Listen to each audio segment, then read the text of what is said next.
Good morning students. आज हम ललित कवियत्री की काव्य रचनाओं को पढ़ेंगे जिनको वाक कहा जाता है।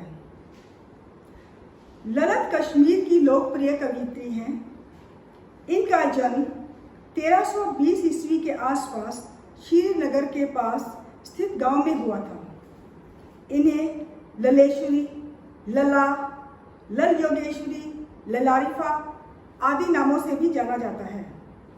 इनकी मृत्यु 1391 ईस्वी के आसपास मानी जाती है। इनकी रचनाएं वाक के नाम से प्रसिद्ध हैं। वाक इनकी लोकप्रिय शैली है। इनकी कविता में न संस्कृत का दबाव है, न अरबी फारसी की बोझिल शब्दावली। वे अत्यंत सरल और अकृत्रिम हिंदी का प्रयोग करती हैं। इसका अर्थ यह हुआ कि इनकी वाक की भाषा है वो सरल, स्पष्ट, सरस, सजीव, प्रभावमयी, भावानुकूल है। अब हम इसका वाक पढ़ेंगे।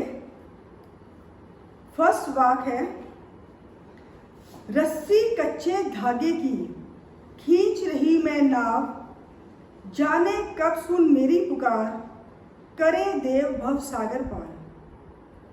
पानी टपके कच्चे सकोरे, व्यर्थ प्रयास हो रहे मेरे, जी में उड़ती रह रहे हूँ, घर जाने की चाह है घेरे। इसमें भव सागर मीन्स संसार रूपी सागर, कच्चे सकोरे कच्चे धागे का बना हुआ रस्सा, हुक, तड़प या वेदना।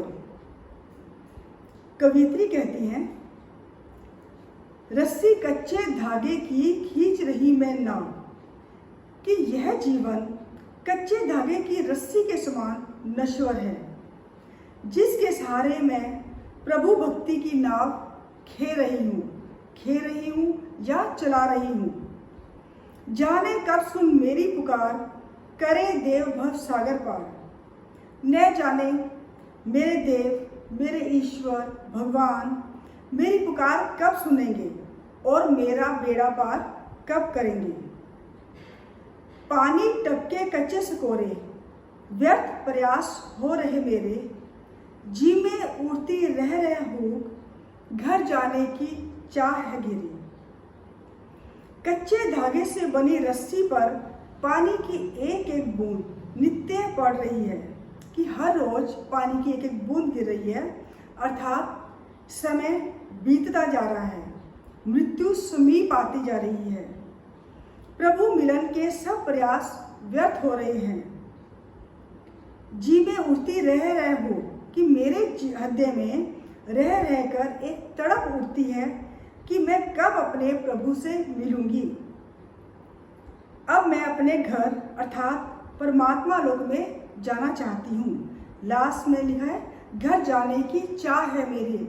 यहाँ पर घर का भगवान का घर है, उसकी मृत्यु नज़दीक है, वो अब भगवान के घर जल्दी से जल्दी जाना चाहती है। इसमें काव्य सौंदर्य है। फर्स्ट पॉइंट है, जीवन नश्वर और क्षण भंगुर है। कवित्री ने कहा है कि जो जीवन है वो बिल्कुल नश्वर है। सेकंड पॉइंट, अलंकारों का सुंदर प्रयोग किया गया है। अलंकारों में भवसागर, रूपक अलंकार, रह रहकर, पुनरुक्ति अलंकार का प्रयोग किया गया है।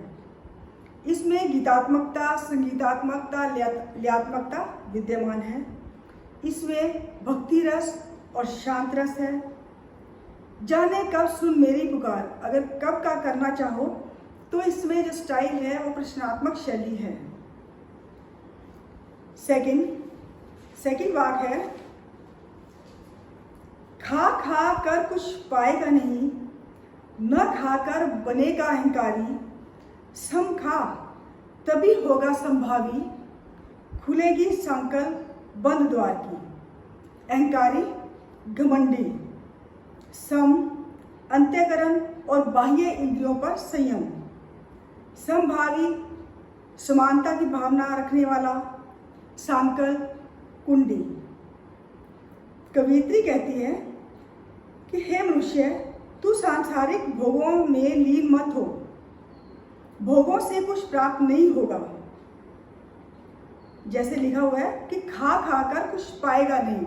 इसमें खा खा कर में सांसारिक भोगों से मतलब है। न खाकर बनेगा अहंकारी, और न ही भोग के विरुद्ध होकर अगर तू त्याग और तपस्या का जीवन अपनाता है तो तेरे अंदर अहंकार की भावना आ जाएगी। तू सोचेगा कि मेरे से बड़ा कोई तपस्वी नहीं है, तभी तू भगवान की पूजा पाठ नहीं कर पाएगा, भगवान को प्राप्त नहीं कर पाएगा, क्योंकि तेरे अंदर घमंड आ गया। अगर सांसारिक भोगों में लीन रहेगा तो वैसे ही तुझे परमात्मा का नाम लेने में तुम्हें समय नहीं मिलेगा। इसलिए कवित्री ने कहा है कि सम खा तभी होगा संभावी, कि तू भोग और त्याग के मध्य जी, इन दोनों के बीच का रास्ता अपना। इंद्रियों पर उचित संयम रख, तभी तू सुख दुख और भोग त्याग के बीच समान भाव से रहना सीखेगा। इसी सम मनोदशा में प्रभु भक्ति के बंद द्वार हैं वो खुल जाएंगे और तेरा प्रभु से मिलन होगा, तेरा प्रभु से साक्षात्कार होगा। इसमें काव्य सौंदर्य में कवियत्री ने सांसारिक भोगों में लीन न रहने की सीख दी है कि ना तो सांसारिक भोगों में हमेशा लीन रहो, ना ही इनको बिल्कुल त्यागो, कि तुम बीच का एक रास्ता बनाओ। अलंकारों में खा खा कर में खा खा दो बार आया है तो पुनरुक्ति अलंकार है। बाकी जो तुम्हें पहले बताया था काव्य सौंदर्य के अंदर कि इसमें गीतात्मकता, संगीतात्मकता, लयात्मकता है, शांत रस, भक्ति रस का प्रयोग हुआ है। थर्ड हमारा वाक्य है, आई सीधी राह से गई न सीधी राह, सुषुम सेतु पर खड़ी थी बीत गया दिन आह, जेब टटोली कोड़ी न पाई, माझी को दूं क्या उतराई। सुषुम सेतु सुषुम्ना नाड़ी के मध्य एक ऐसा ये मध्य स्थित होता है जिससे कि जो तपस्वी है वो इस प्रकार का एक रास्ता अपनाते हैं कि हठ योग, ये भगवान की भक्ति का ही एक रूप सा है। तो इसके अंदर उसने ये बीच का रास्ता जैसे अपनाया उसके बारे में उसने जिक्र किया है। माझी नाविक या पार उतारने वाला, यहाँ पर नाविक कौन है? इसमें प्रतीकात्मक शैली भी है। इसमें जो माझी है वो ईश्वर को कहा है। कवित्री कहती है कि मैं आई तो सीधी राह पर थी, लेकिन मैं उल्टी राह पर चलने लग गई। आशय यह है कि कवित्री परमात्मा प्राप्ति के पथ पर ठीक ही आई थी, लेकिन उसने गलती से हठ योग का मार्ग अपना लिया। यह जीवन भर सुषुम्ना नाड़ी को साधने का प्रयास करती रही कि इस नाड़ी से या इस योग से या इस हठ योग से मुझे भगवान की प्राप्ति होगी, लेकिन ऐसा हुआ नहीं। तो कुंडलिनी जागरण में लगी रही वो। इस प्रकार के मैं कह रही हूँ ना कि योग होते हैं जिससे कि वो सोचते हैं कि इससे भगवान की प्राप्ति होगी, लेकिन कवित्री ने यहाँ बताया है कि ये जो रास्ता था वो मेरा गलत था, क्योंकि मुझे एक सिंपल सा रास्ता अपनाना था जिससे कि भगवान के ईश्वर की मेरी प्राप्ति हो। अब उसकी मृत्यु नज़दीक है तो अब यह उसकी बातें उसको याद आ रही है कि मैंने ये क्या किया। इसी में सारा जीवन व्यतीत हो गया। उसे दुख है कि अंत में जब उसने अपनी जेब टटोली तो उसमें कुछ भी ना पाया।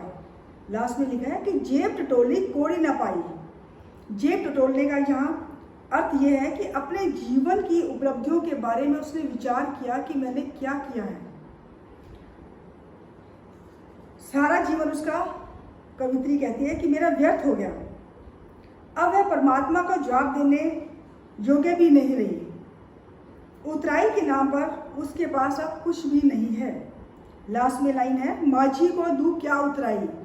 जब हम नाव पर चढ़ते हैं या नाव का जो नाविक है हमें एक किनारे से दूसरे किनारे तक ले जाता है तो हम माझी को पैसे देते हैं, जेब से पैसे निकाल कर। तो ऐसे ही ईश्वर जो है इस भव रूपी सागर से हमें जब पार करता है तो कवित्री कहती है कि उनको पार करने के लिए मैं क्या दूँ, मेरे पास ऐसा कुछ भी नहीं है। मैंने अपनी जेब टटोली, यानी कि जीवन में मैंने देखा मैंने क्या किया है, तो उससे लगा कि मैंने ऐसा कुछ काम किया ही नहीं। तो अब उसको बड़ा दुख हो रहा है कि मैं उन्हें क्या उत्तराई में दूँ। तो कवित्री ने इसके अंदर क्या हमें सीख दी है कि भक्ति की सरल रास्ते को अपनाना चाहिए, कि जो बिल्कुल सरल रास्ता है उसी को अपनाकर भगवान की प्राप्ति हो सकती है, ना कि कठिन योग, हठ योग आदि को प्राप्त करके। तो इसके अंदर अनुप्रास अलंकार भी है। सुषुम्ना सेतु में अनुप्रास अलंकार है, क्योंकि स आ चुका इसका पहला वर्ण है, और लास्ट में क्वेश्चन मार्क है, तो इसमें हम प्रश्नात्मक शैली लिख सकते हैं कि इसमें शैली है वो प्रश्नात्मक है।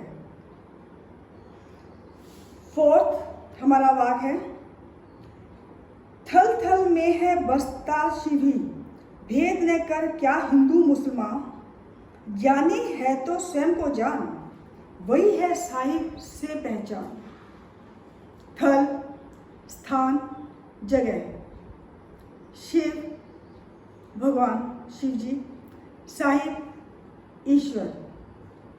कवित्री इस वाक्य में कहती है कि वह परमात्मा कल्याणकारी है, वह हर जगह विद्यमान है, इसलिए हिंदू हो या मुसलमान उसे अपनाने में किसी को भेदभाव नहीं करना चाहिए कि शिव जी है वो हिंदू के भी है, मुसलमान के भी है, ऐसा नहीं है कि वो हिंदू के ही हैं।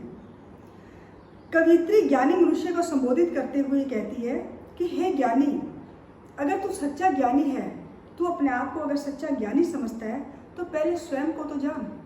जब तू स्वयं को जान जाएगा तो तू भगवान को भी प्राप्त कर लेगा, तू भगवान को भी जान सकता है कि अपने आत्म रूप को पहचान, आत्मा से ही परमात्मा को जाना जा सकता है।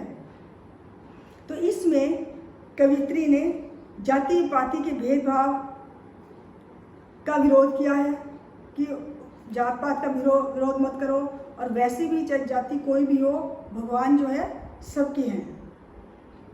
वही इसमें काव्य सौंदर्य, गीतात्मकता, संगीतात्मकता, ल्यात्मकता विद्यमान है, अलंकारों का सुंदर प्रयोग किया गया है, भक्ति रस, शांत रस का प्रयोग किया गया है, थल थल में पुनरुक्ति अलंकार का प्रयोग किया गया है। तो ये आज हमने ललिता के वाक्य हैं, इसके सलाह। फ्रेंड्स, अगर आपको